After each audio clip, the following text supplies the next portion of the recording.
Manakoako eran'ny Afrika amin'izao fotoana ny anaran'i Madagasikara ao anatin'ny fanamorina fiarakodia taorian'ny exploit tsara dia tsara vitan'ireo ekipage malagasy roa nisy an'i Judasry ary Freddy Siachine nandray anjara tamin'ireo dingana 4 tamin'ireo 7 vita amin'ny fiadinan'ny tompondakan'ny Afrika 1.4 eny mbola nalasa izay tsy nisy nafantatra ny avo teknika malagasy atao anatin'ity taranjy ity eto amin'ny kontinanta afrikanina saingy nahitsy reto ekipage roa ireto izany tratra ny tanjona satria raha ny dimy voalohany aty Afrika no eritreretina tsara lavitra noho izay ny vita laharana fahatelo no misy an'i Madagasikara tamin'ny alalan'i Judasry amin'izao dingana iray sisa izao misy ny lesona azo tsoaina ho an'ireo mpanamory tamin'iny dia tany Afrika iny raha mitaha amin'ny zava-miseho eto an-toerana.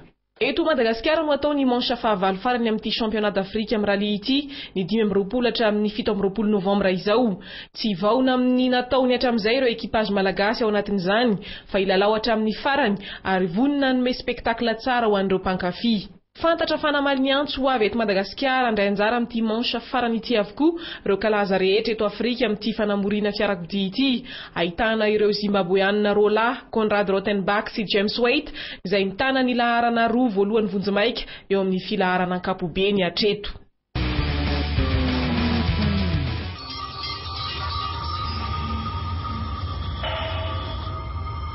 Je suis certain que vous n'en avez jamais vu auparavant.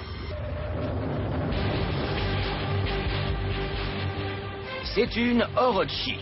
Elle ressemble au croisement d'un poisson, d'un serpent et de la bouche de Pamela Anderson.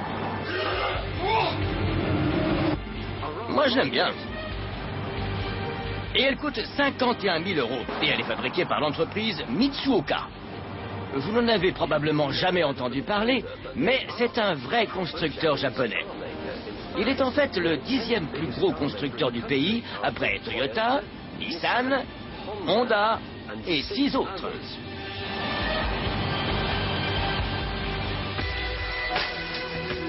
Mitsuoka fabrique le châssis, la carrosserie et l'habitacle de la voiture. Mais le moteur, un V6 3 litres 3, est fourni par Toyota.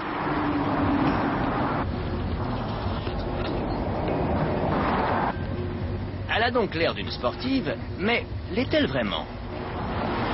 Disons qu'elle n'est pas très rapide, peu bruyante et qu'elle est étonnamment confortable à conduire. Pour un supercar, je la trouve même d'une excellente tenue. Elle me convient parfaitement.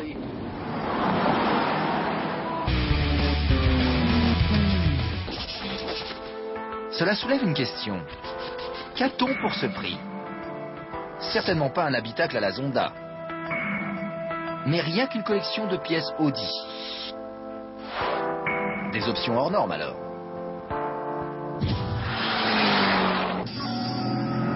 Et la caméra rétroviseur ne compte pas. Elle est obligatoire. Il n'y a pas de lunettes arrière. Sur la Gumpert, on trouve ce genre d'option. L'anti-patinage.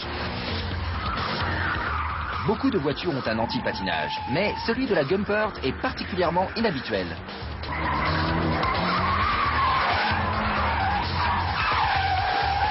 Celle-ci est le modèle intermédiaire.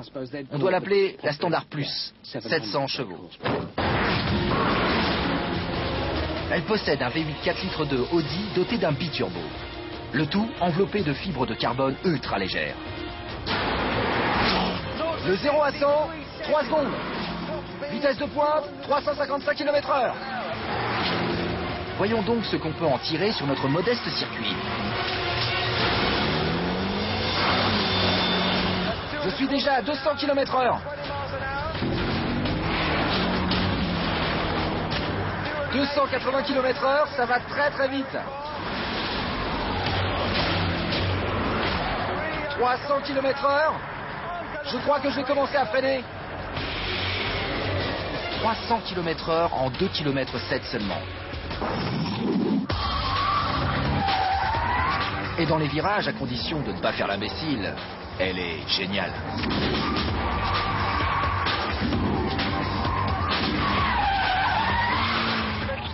Quelle adhérence! J'ai les yeux qui sortent de la tête. On comprend soudain pourquoi elle ressemble à un furoncle sur le cul d'un babouin. Elle colle à la route. Tous ces trous, ces déflecteurs et ces grilles servent à ça.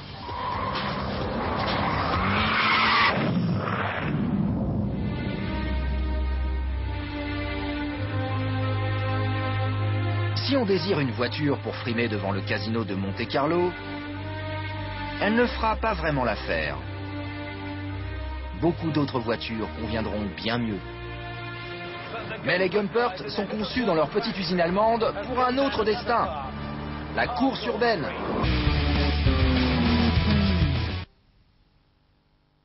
La Ford Cortina Lotus de 63 fut le premier projet de Ford installé à Dagenham pour produire des berlines dignes d'affronter les productions de l'époque sur le marché européen.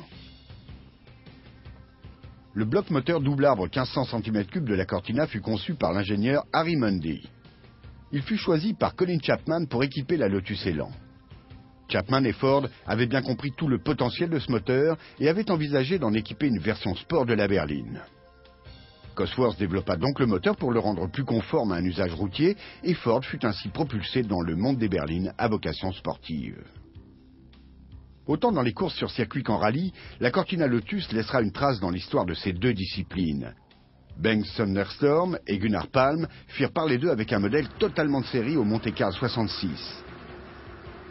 Un autre pilote dont le nom fut associé au succès de la voiture fut Roger Clark. Le fils de Roger, Oliver, rappela d'ailleurs quelques souvenirs aux spectateurs du Millennium Rally Sprint de Silverstone lorsqu'il exhuma pour quelques tours de roue la voiture de son père.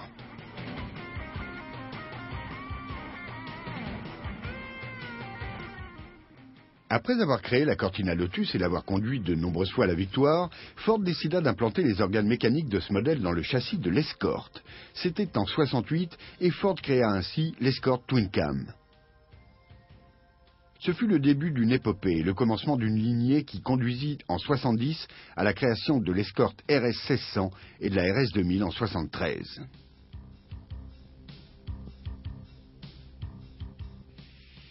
Pendant ces années, les Escort Twin Cam disposèrent de moteurs développant 170 chevaux couplés à une boîte 5 et une suspension exclusive. La voiture conquit rapidement l'Europe et s'imposa dans 5 épreuves majeures dès les premières semaines de sa mise en service.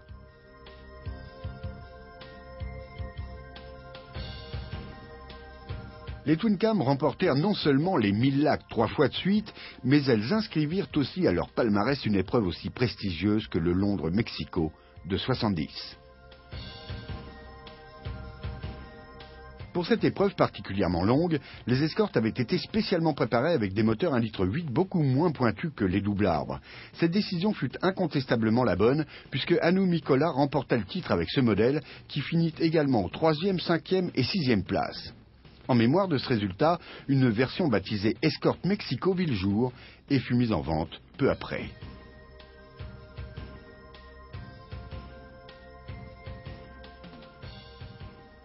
Pendant des années, cette version fut la préférée des amateurs de conduite rapide. Elle est considérée aujourd'hui comme un grand classique. À partir de là, le développement de l'Escort s'accéléra. Cosworth développa le 4 cylindres de la RS 1600 qui était plus puissant et rapide que les Twin Cam. En 72, le RS 1600 devint un 2 litres avec lequel Roger Clark remporta le rack. Ce fut le premier rack remporté par ce modèle.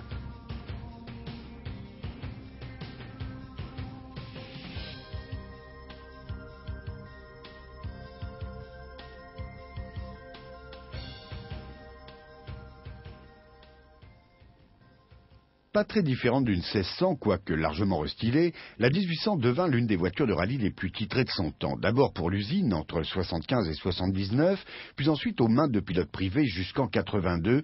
Elle s'avéra être une arme redoutable, autant sur terre que sur asphalte, sa fiabilité lui permettant d'aborder sans complexe des épreuves de longue distance.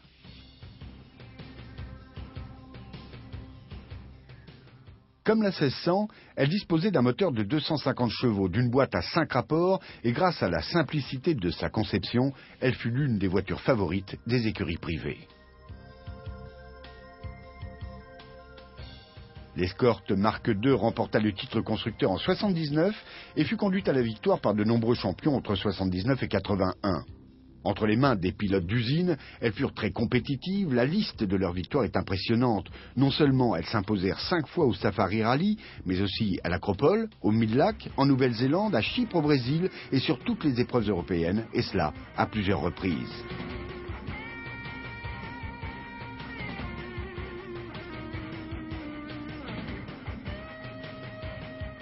Même lorsque l'usine se retira, la RS 1800 continua de remporter des victoires pour le team Rossmann.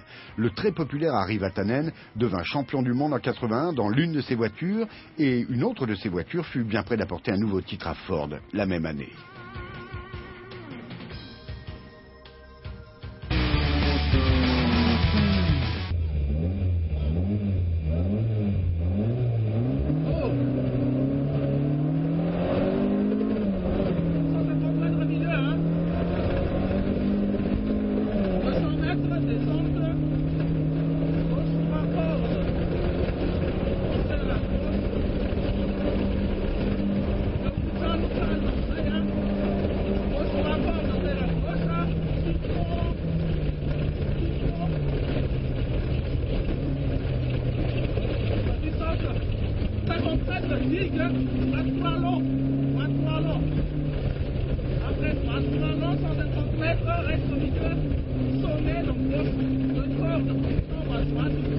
Sommet